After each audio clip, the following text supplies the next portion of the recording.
Hi, hope you all are doing well. Today we will be talking about further session in measurement and instrumentation. Tell me what we measure when we travel. Do we measure displacement or do we measure distance?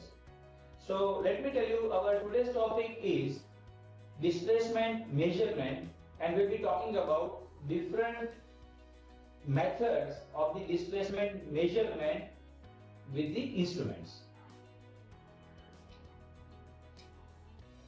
This is under the semester 5 IC measurement in industries. I am a course instructor, Motion Pandya. And first of all, we'll see what is the difference between displacement and distance as we started with. So let us see here one figure. Here you see starting from point A to B to C to D, we have to travel in 3 minutes. Let us take an example of this skier.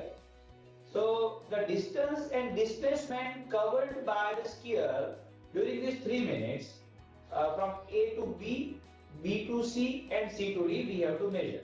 So A to B is 40 plus 100 plus 40, that is 180 meters. Then B to C, that is 140 further, and then C to D, that is again 100 meter. So this is what distance covered by this here is total 140 plus 100 plus 40, and then again 140, again 100, so that makes 420 meters in 3 minutes. Now, what is the displacement actually? So, difference between displacement and distance. Distance is actually we go through a particular path and we measure the in meters or centimeters or kilometers. And displacement is straight away from starting point to the end point. So, starting point here is A and end point is here B. So that is net is 40 plus 100, that is 140 meters. So here distance covered in 3 minutes is 420 meters, and displacement is straight away between A to D, that is 40 plus 100, that is 140. So by this we will be talking about displacement measurement. In normally people always miss to differentiate between distance and displacement. Okay. So displacement measurement can be done by various methods and sensors that I listed here. That is pneumatic transducers, optical transducers, electrical transducers, ultrasonic transducers, and magnetostrical transducers. Then we will be having digital displacements and proximity sensor. So today we will be talking about pneumatic transducers, and rest transducers will be coming in the upcoming sessions. And here we will be starting with the flapper nozzle assembly that we studied in the previous semester 4 under principle of measurement sciences. So pneumatic transducers here talk about the pressure. Pressure will be transferred in terms of displacement. So how does it work? Let us once again revise the concept of flapper nozzle, where we used to convert current to the pressure. Okay. So here you see the diagram where supply pressure is given at 20 psi standard supply, and it is passed from restriction that we say our orifice will be there, and then it will have two ways. The one will be going to the nozzle and another will be going to the signal pressure that you can read 3 to 15 psi standard. Now, supply pressure, then nozzle, then your flapper. Now, flapper is a movable plate which is pivoted at one point and balanced with the spring, and here a gap you can see between flapper plate and the nozzle of the pressure supply. Okay, and ampere we have supplied here is 4 to 20 milliampere. That will make an electromagnet over here.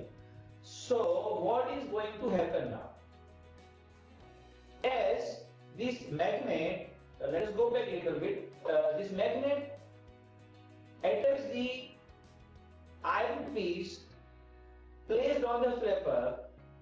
The gap between flapper and your nozzle will reduce. So ultimately, whatever pressure we are supplying from the 20 psi supply line, the maximum pressure will go to the as a signal pressure. Now, if the gap is higher, like if we reduce the amount of current, okay, if we reduce the amount of current, the gap will be larger and more amount of pressure will be released from that gap, and here signal pressure will be reduced. So according to the gap, if gap is smaller, then the signal pressure will be higher. If gap is larger, signal pressure will be lower. So that gap is due to the electromagnetic activity, and that will represent the amount of current in terms of signal pressure. Now, what if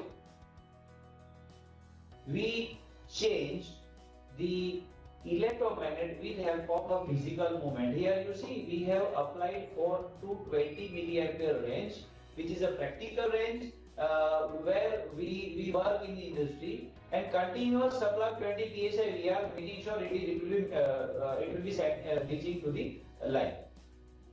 And in case electromagnets are activated. Now, what I am telling you is, if output this output pressure will be proportional to input current. So the question is, what if we use physical movement instead of electromagnetic action?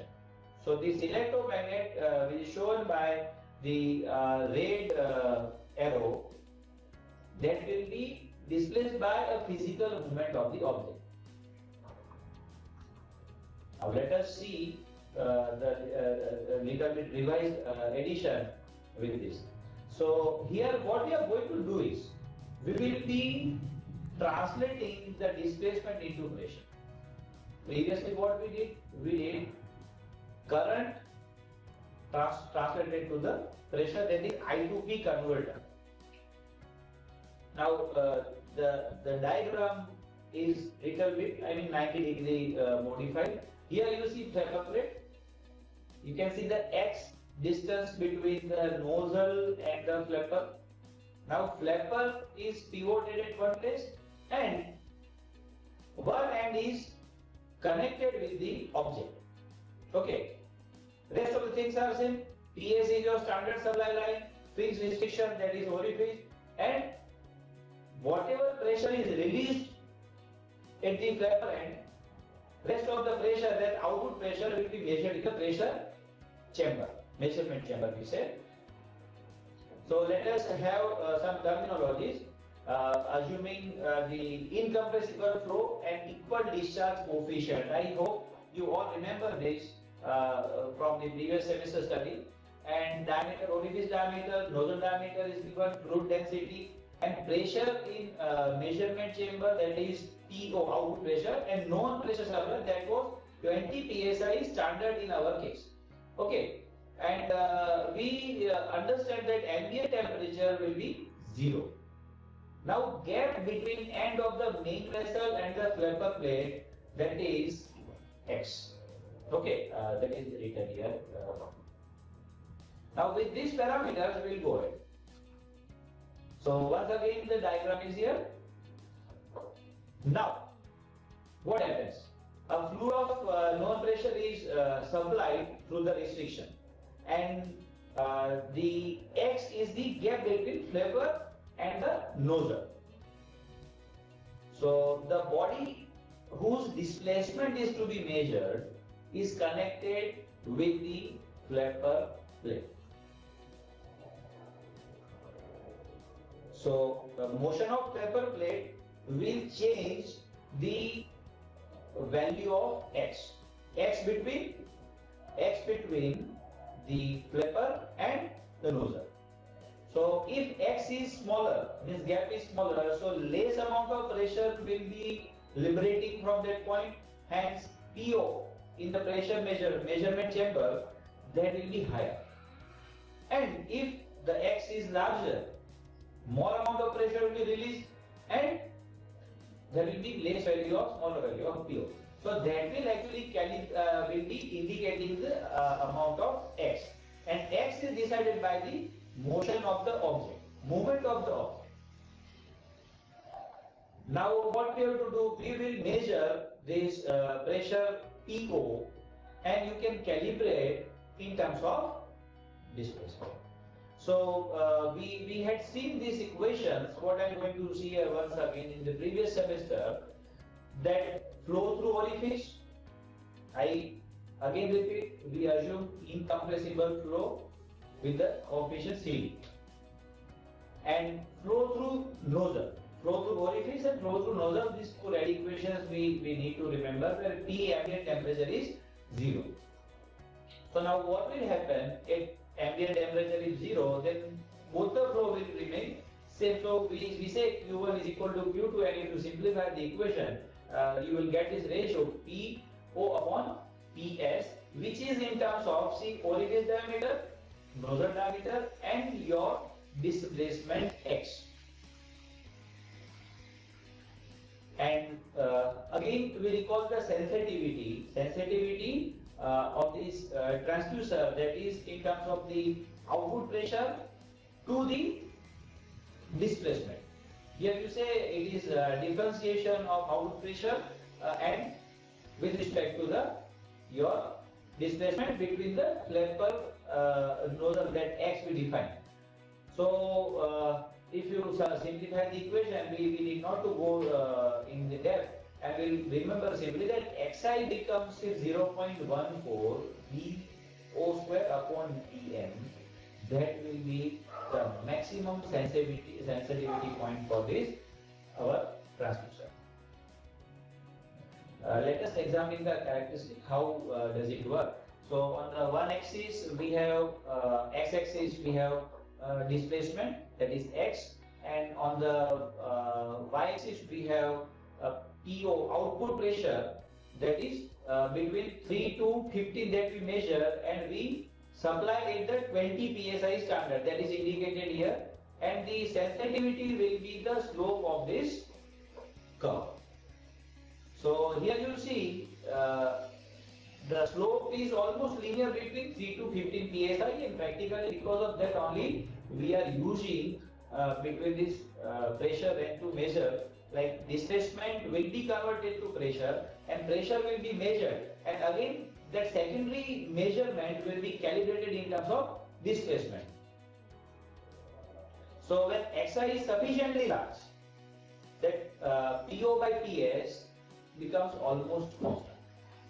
So there is always a range, limited range, between which we can work to measure the displacement, and definitely this will be utilized for small amount of displacement to be measured. And you please remember this data, PO by PS is linear between 0.15 to 0.75. That is the range 3 to 15 psi pressure range. Otherwise, if beyond that large value of the Xi, PO by PS will become constant and will not be able to sense the displacement.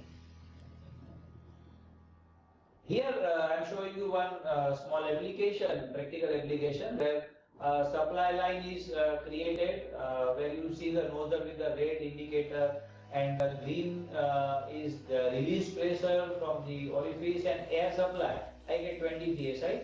And again you see the displacement sensor is connected with the flapper, and flapper is connected with the piezo tube, and that will vibrate. So that vibrations will create the respective voltage signals, and ultimately we say the secondary measurement we are doing here.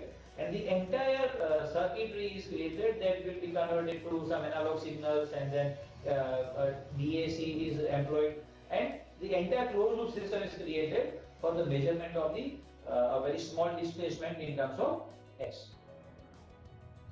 So this was flapper nozzle assembly here, and the one of the important topic as per the GTU studies concerned from the chapter displacement measurement. And in next forthcoming session, we'll be talking about the optical transducers. We will be having variety of optical transducers, and we'll be talking about the how we use the fundamentals of light transmission to measure the displacement at the various methods. Thank you so much, and please solve the questions given in the description of this video and study well. Thank you.